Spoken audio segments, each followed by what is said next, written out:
Genesis chapter 2. Thus the heavens and the earth were completed in all their vast array. By the seventh day, God had finished the work he had been doing. So, on the seventh day, he rested from all his work.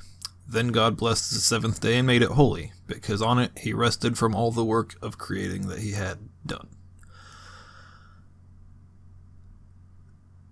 Adam and Eve. This is the account of the heavens and the earth when they were created, when the Lord God made the earth and the heavens. Now no shrub had yet appeared on the earth, and no plant had yet sprung up, for the Lord God had not sent rain on the earth, and there was no one to work the ground. But streams came up from the earth and watered the whole surface of the ground. Then the Lord God formed a man from the dust of the ground, and breathed into his nostrils the breath of life, and the man became a living being. Now the Lord God had planted a garden in the east, in Eden, and there he put the man he had formed. The Lord God made all kinds of trees grow out of the ground, trees that were pleasing to the eye and good for food. In the middle of the garden were the tree of life and the tree of the knowledge of good and evil. A river watering the garden flowed from Eden. From there it was separated into 4 headwaters. The name of the first is the Pishon. It winds through the entire land of Havilah, where there is gold. The gold of that land is good. Aromatic resin and onyx are also there. The name of the second river is the Gihon. It also winds through the entire land of Cush. The name of the third river is the Tigris. It runs along the east side of Ashur, and the fourth river is the Euphrates. The Lord God took the man and put him in the Garden of Eden to work it and take care of it. And the Lord God commanded the man, "You are free to eat from any tree in the garden, but you must not eat from the tree of the knowledge of good and evil. For when you eat from it, you will certainly die." The Lord God said, "It is not for the man to be alone. I will make a helper suitable for him." Now the Lord God had formed out of the ground all the wild animals and all the birds in the sky. He brought them to the man to see what he would name them, and whatever the man called each living creature was its name. So the man gave names to all the livestock, the birds in the sky, and all the wild animals. But for Adam no suitable helper was found.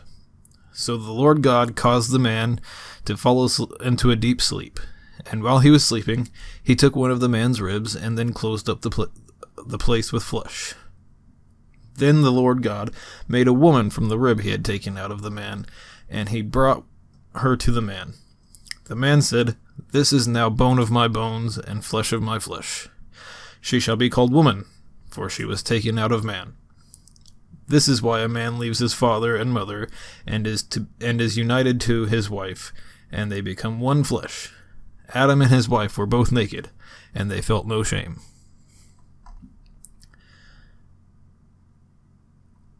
They basically just repeated the entire creation story from chapter 1.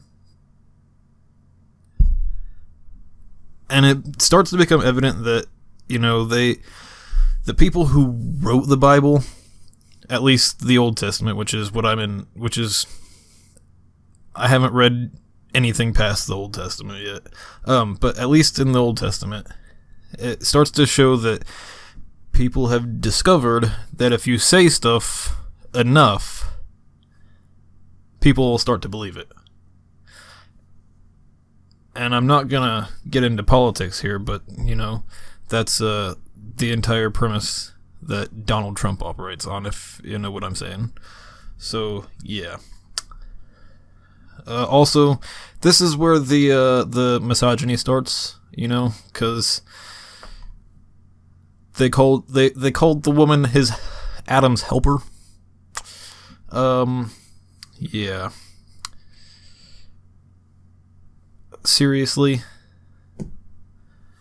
I'm pretty sure men and women are equal. I mean, they don't have the same parts, but still.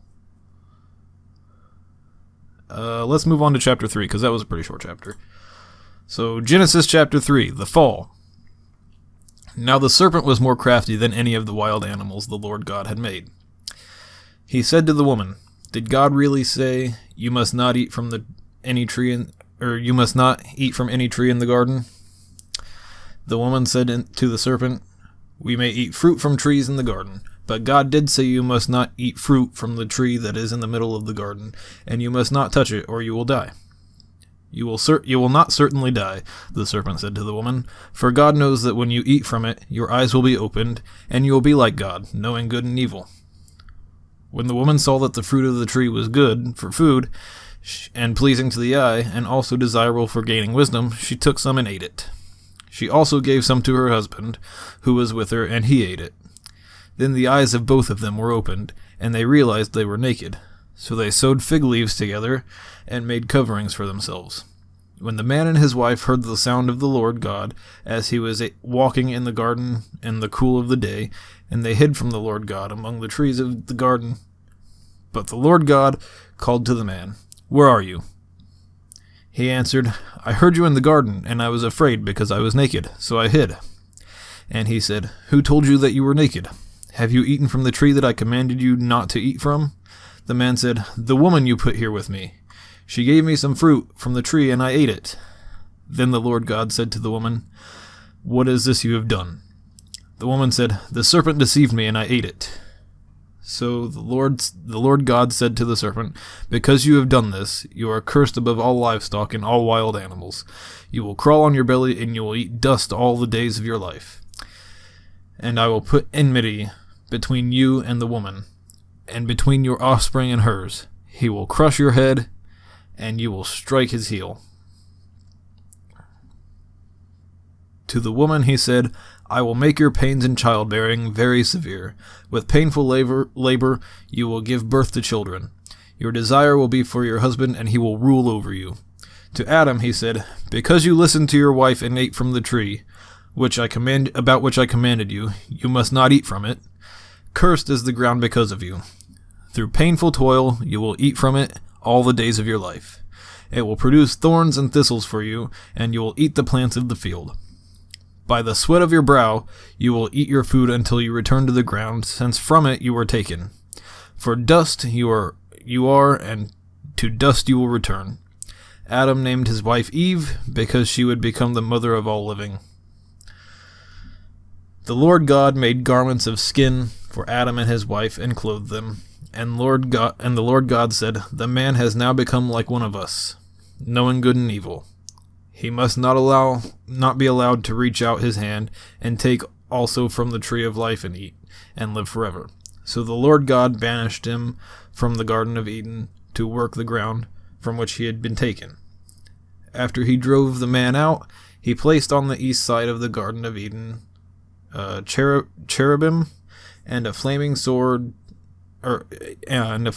flashing back and forth to guard the way to the tree of life. So a couple of things about this chapter. One, in the previous chapter, God said that if you eat from the tree of the knowledge of good and evil, you will surely die. Did they die? No, they didn't. Honestly, in chapter 3, the snake is the hero. The serpent's the hero. Seriously, nowhere in there did it say that the serpent was the devil. That's just a common misconception that a lot of Christians have. The serpent's the hero of this part of the story because he's telling them, yeah, God lied to you.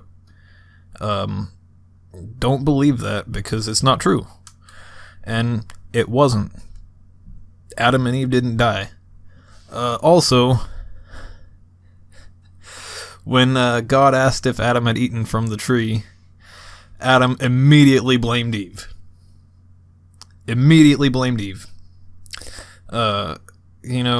He's not taking accountability for his actions because he chose to eat from the tree. And then he blamed it on his wife. That's seriously. Another thing. Let's see. I can't remember what it was now.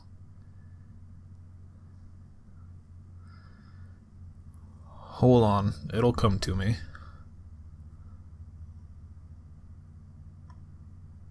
Oh, yeah.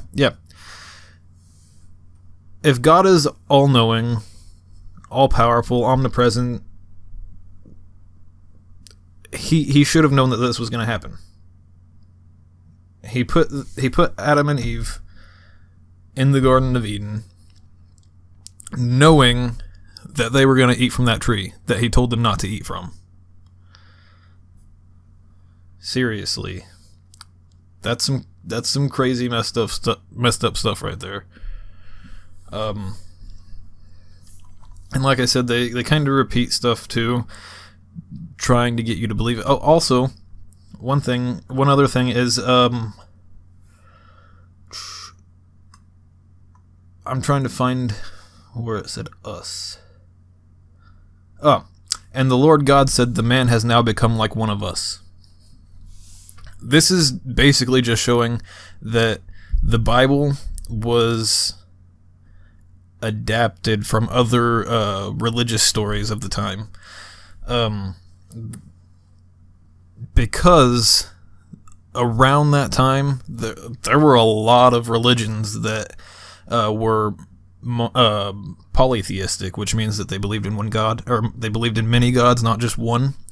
And their creation stories are fairly similar, and it says that, the man has now become like one of us, meaning he's now become like a god because he knows the knowledge of good and evil. There was a part in chapter 1 where that was pretty evident too. Let me go back and see.